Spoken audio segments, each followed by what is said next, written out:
Hello po! Welcome to our channel! My name is Myra. And kung bago ka pa lang sa aking channel, please do subscribe. And please don't forget to click the bell notification para ma-update ka sa mga upcoming kong vlog soon. So, thank you everyone for being here to watch my vlog. Maraming pong salamat sa inyong lahat. So, ngayon, hulaan ninyo kung ang buhok ko ay fake na braid or totoong nagpakulot ako. Hulaan nyo. So, I hope all of you, everyone, have a nice day. So, hello, mega shout out to all of you. So, di ba yung buhok ko, hindi po ako nagsuklay. Ayan siya. Tingin ko okay naman. Bagay naman po siya sa akin. O, di ba? Bagay po ba sa akin or hindi? Mukha ba akong bruha? So ngayon, meron pa akong gustong i-share sa inyo. I-share ko lang sa inyo yung mga tsaa na isa sa mga tea na iniinom ko and wala lang. Gusto ko lang i-share sa inyo. Baka yung mga tea lover there magustuhan or wala lang. Baka ma-inspired ka or baka one day try mo rin siyang bilhin at matikman and magustuhan mo. Why not, diba? So yeah. Just want to inspire and happy watching! So anyway, before I start, mega shout out to all my subscriber and mega shout out to each one of you who watching this vlog.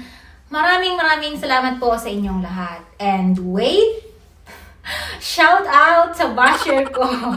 Hindi ko alam kung basher ko ba siya or hindi ko alam. Kasi ilang mga vlogs na din, ilang araw na din, napapansin ko na mayroong nag-thumbs down sa aking vlog and hindi ko alam kung bakit. Siguro hindi niya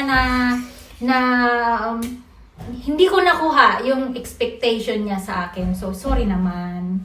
Kung sino ka man, huwag ka nang magalit sa akin at huwag ka nang magtampo or mainis sa akin. Hindi ko alam kung bakit ka nag-thumbs down. Sorry kung hindi ko na-gets yung expectation mo. Or, yeah. Pwede mo naman ako maging kaibigan kung gusto mo. Ano lang tayo, positive vibes. Walang mga negative dito sa aking channel. So, positive lang. So, mega shout out to you. Be happy lang po, okay? Huwag po tayong sa buhay kasi pandemic na nga ngayon. Kailangan happy lang, chill lang. Walang mga etos na mga negativity, di ba? Just be happy to one another. Just be happy to each other. So, ayan. Let's continue na. So, sino po ba sa inyo ang mga mahilig dyan sa tsaa? Hindi lahat mahilig sa tsaa. Kasi yung iba, napapangitan ng lasa. Yung iba, super addicted sa tsaa. And, syempre, hindi tayo lahat pare-pareho ng mga hilig sa drinks. Yung iba, coffee lover, tea lover, juice lover, soft drinks lover, or whatever man. Pero ako, I'm on between coffee lover and tea lover. Hindi ako mahilig sa drinks na mga soft drinks and soda. Hindi ako mahilig. So anyway, topic natin ngayon ay tsaa. Gusto ko lang i-share sa inyo, ito yung mga tsaa na isa sa mga favorite ko na lagi kong binibili. Ayan. Ito siya. Ayan. Ito po ay Lipton. Iba lang yung pagka-brand niya. Naitapon ko na kasi yung lagayan, kaya dito ko siya nilalagay kasi yung pagka-pack po niya, wala siyang each na pack, wala siyang plastic. So, ganito po ang hitsura niya. So, nilalagay ko siya dito para, manatiling fresh. So, ang nakalagay dito, sit back and relax. Pero Lipton po ito. Ayan. Ayan siya.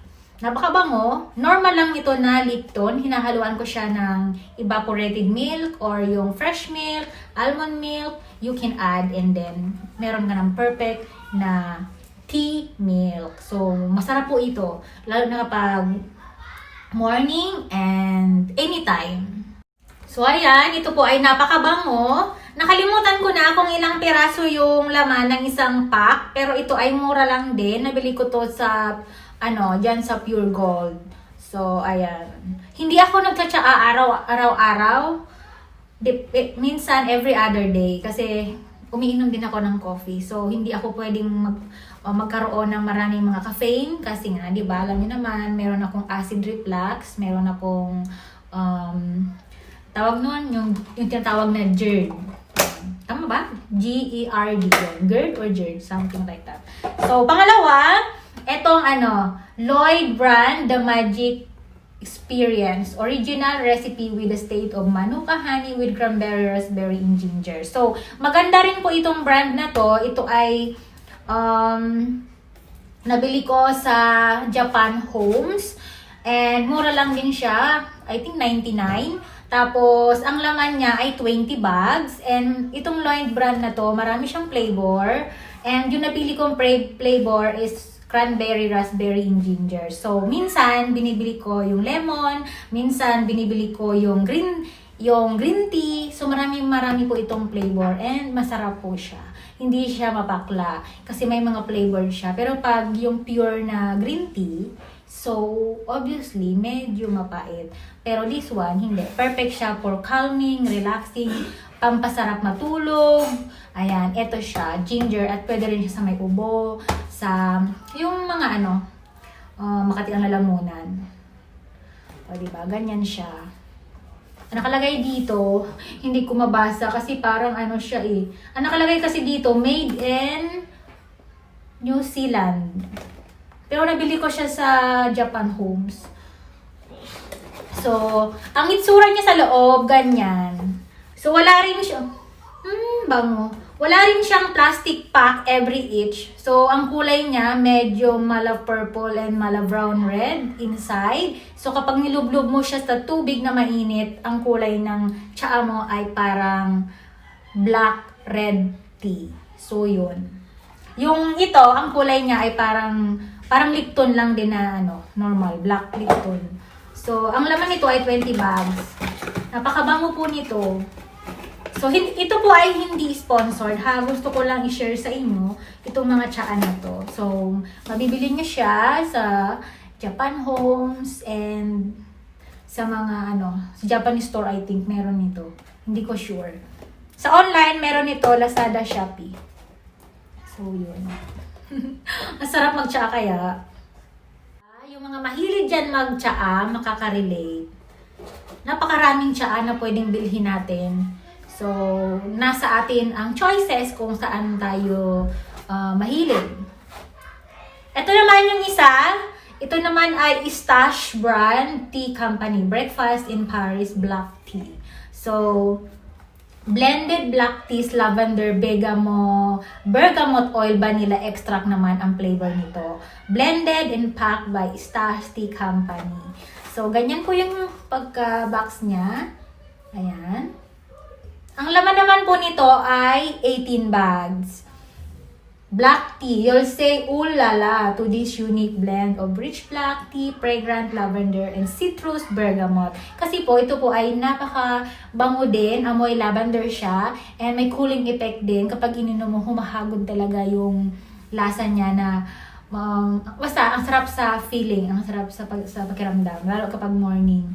Tapos, parang nagmi-meditate in the morning. Ako, normally, iniinom ko to habang ako ay nag-exercise. So, sip and then relax, then nag-exercise. Pampapawis ko rin siya. So, siya.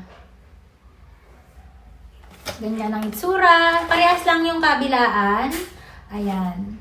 Marami din itong mga flavor. Yung iba, hindi ko pa sila na-try. Ito pa lang yung na-try ko na flavor. Itong lavender, citrus, bergamot. And, ito siya. Ito naman, ang nagustuhan ko dito, kasi po ay siya, ayan, di ba? Ito naman ay individually pack.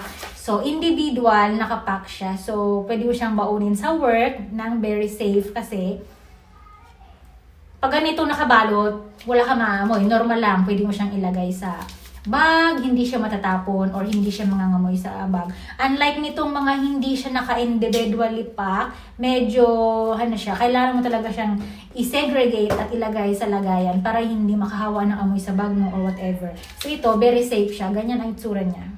Ayan. So 18 packs yung laman.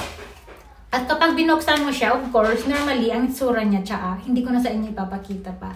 Pero, ganon din ang itsura niya. Tapos, kapag nilublob mo siya sa mainit na tubig, ang kulay niya ay para din siyang black tea na medyo pagka light brown. Hindi.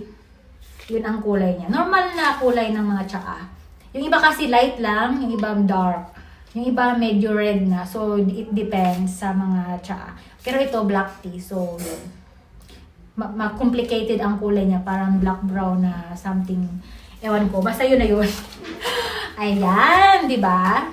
So, ayan. Di ba? Ang ganda ng kulay po niya. And yung last natin, itong, ayan, moringa. Ito naman ay green. Moringa and more lemongrass.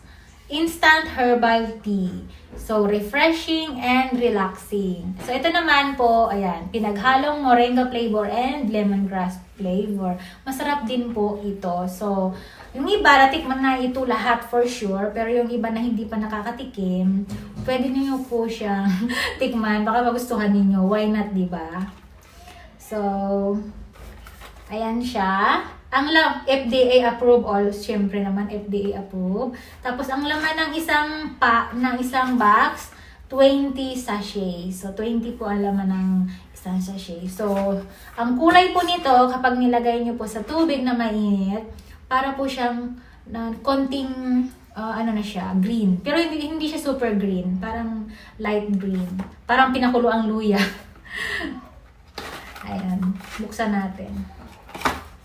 Ayan. Ito naman, individually packed din. Yun ang maganda. Yun ang gusto ko sa mga tsaa na mga naka-individually pack. Kasi safe siyang dalhin. Kunwari, magdala ako isang ganito, tsaka isang ganito, di ba? Sa work, or sa school, or whatever, kung saan ka pupunta. So, ayan siya. Ngayon nga lang, ang pinagkaiba naman nito, hindi siya yung tea bag. Powder po siya. Ito ay powder na moringa and lemongrass powder. So, imaginein mo, yung tawag nito, parang asukal na pagka-powder. Hindi siya sobrang puti. Medyo light green yellowish. Tapos yun ang ano niya, ilalagay mo lang po sa mainit na tubig and then dissolve and that's it. Pwede mo na siyang inumin.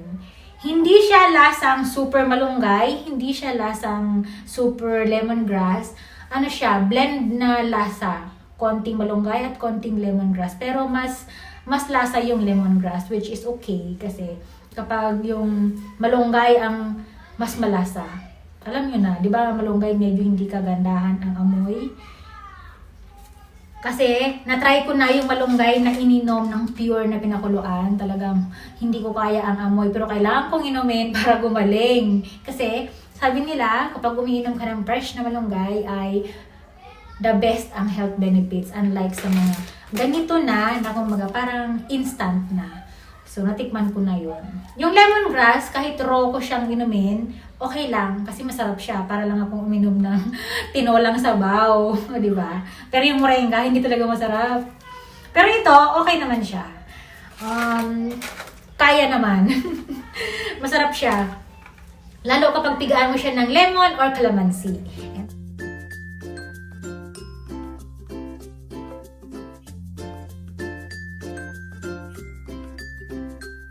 So, ayan. Yun lang yung mga tsaa na lahat ng ito, 4. Ayan. Ito yung 4 na available. Mayroon pa akong isa na iniinom na hindi ko dito na isama kasi wala akong available na tsaa. Yun yung Twinings. Yung halos lahat ng Twinings iniinom ko. Tama ba yung bigas ko? Twinings yun. O, minsan lemon, green tea, peppermint tea, yung mga ganon. Halos lahat yung natikman ko na, kaso lang medyo pricey yun compare dito. Kaya dito muna tayo sa mura, and okay naman.